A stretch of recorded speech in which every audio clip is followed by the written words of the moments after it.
Alors salut tout le monde, on se retrouve pour une nouvelle vidéo qui va être très longue. C'est encore une vidéo sur la prépa, les nombres complexes. Mais attention, c'est un exercice qui est l'un des plus importants à comprendre en prépa. C'est la simplification de somme par la mise en nombres complexes. C'est quelque chose de très très très important. C'est dans mon, dans mon livre, c'est bien marqué, c'est l'une des méthodes les plus importantes, c'est demander au MP, ça va être très mauvaise impression si on le rate ça. Donc, passons directement dans le vif du sujet parce que ça va être très long. Alors, on va essayer de simplifier la somme 1 sur 2 à la puissance k, pardon, fois cosinus de k pi sur 3. Alors, on a une somme qui inclut un cosinus. Et bien, dans notre méthode, alors ça marche aussi pour le sinus, on va poser une somme euh, de k égale à 1 jusqu'à n de 1 sur 2k à la puissance k fois exponentielle i k pi divisé par 3. On reprend ce qu'il y avait dans les parenthèses du cosinus ou du sinus et on le met à l'exposant de l'exponentielle. Et donc, on sait que la partie réelle de cette expression sera l'expression cosinus simplifiée. Et donc, on va partir dans des grands calculs, des longs calculs pour essayer de trouver ce qu'on veut. Donc, on a cette somme. On a la puissance k pour les deux termes, du coup, on le met entre parenthèses. Enfin, on le met à l'extérieur des parenthèses. Donc, on a la somme de exponentielle i pi sur 3 divisé par 2, le tout à la puissance k. Et bien ça, on reconnaît très bien, c'est une suite géométrique, comme on l'a vu en première. Donc, s'il y a besoin, on pose q pour simplifier les calculs, ou on va directement dedans. On a que exponentielle i pi sur 3 divisé par 2, c'est 1 quart plus i racine de 3 quarts. On est passé de l'expression exponentielle à l'expression algébrique. Si c'est trop dur, n'hésitez pas. Enfin, si vous ne savez pas faire de l'autre sens, n'hésitez pas à aller revoir ce point en particulier dès maintenant. Donc, on va chercher à calculer 1 moins q. On remplace par l'expression qu'on a, on trouve 1 quart facteur de 3 moins i racine de 3. Donc, on remplace dans l'expression qu'on connaît très bien, euh, que je ne vais pas dire parce qu'elle se complexifie quand même beaucoup, hein. Donc on est en plein milieu de notre changement de somme.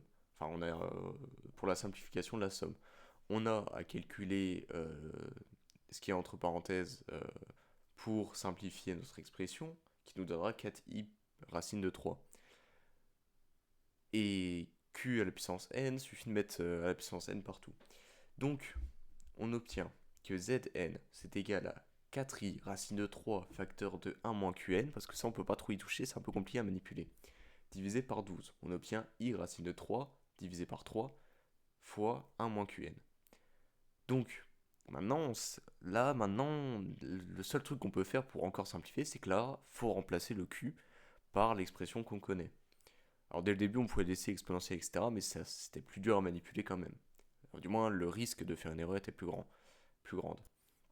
Donc on remplace, on a i racine de 3 divisé par 3, qui est bien ce qu'on avait à l'extérieur des parenthèses, fois 1 moins q à la puissance n, donc son expression qui est exponentielle i n pi divisé par 3 divisé par 2n. 2 à la puissance n, bien sûr. On développe l'expression, et là, on doit chercher la partie réelle des deux expressions qu'on a.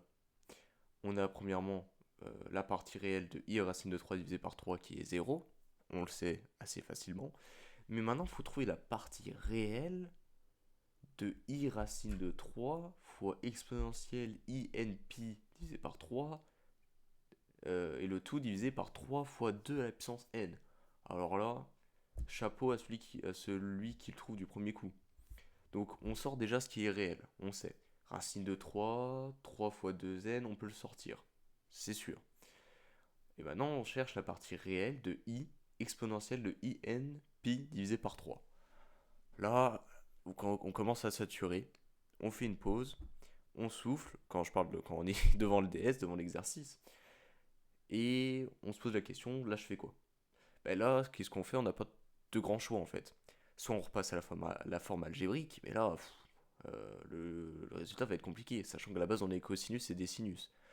Donc on passe à la forme trigonométrique.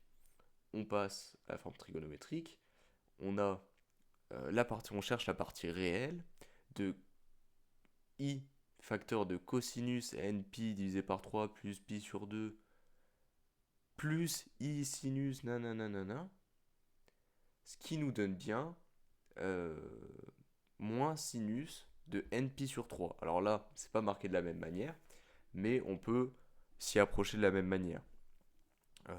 D'ailleurs, je vous invite plutôt à, si vous essayez de refaire l'exercice, à passer par la partie réelle, d'abord mettre le cosinus enfin la formule cosinus de n plus i sinus de n, remplacer, développer, et vous allez bien trouver on va avoir un i cosinus, du coup la partie imaginaire, et le moins sinus de qui est la partie réelle.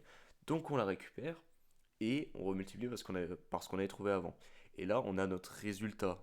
On a une expression plus simple. On a plus la somme. On avait la somme de 1 sur 2 la puissance k fois cosinus de k pi divisé par 3, qui est une expression très compliquée. Mais là, maintenant, on a une expression plus simple, qui reste assez compliquée à première vue. Racine de 3 divisé par 3 fois 2 à la puissance n, fois sinus de n, pi divisé par 3. Il y a plus... C'est plus simple parce que là, il n'y a plus une somme. Donc ça, c'est l'exercice. Là, vous avez l'exemple directement dur. C'est-à-dire que moi, personnellement, j'ai d'abord appris par la méthode de comment simplifier une somme. Donc, ce que je vous invite à faire, si l'exercice vous paraît trop compliqué au premier abord, c'est d'aller regarder les vidéos où directement vous essayez de simplifier une somme qui est le cosinus de k pi sur 3 ou de cos k pi directement. Vous essayez avec le sinus, etc.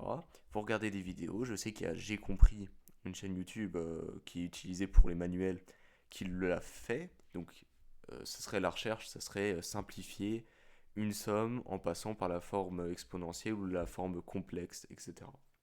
C'est très important de comprendre ça en prépa.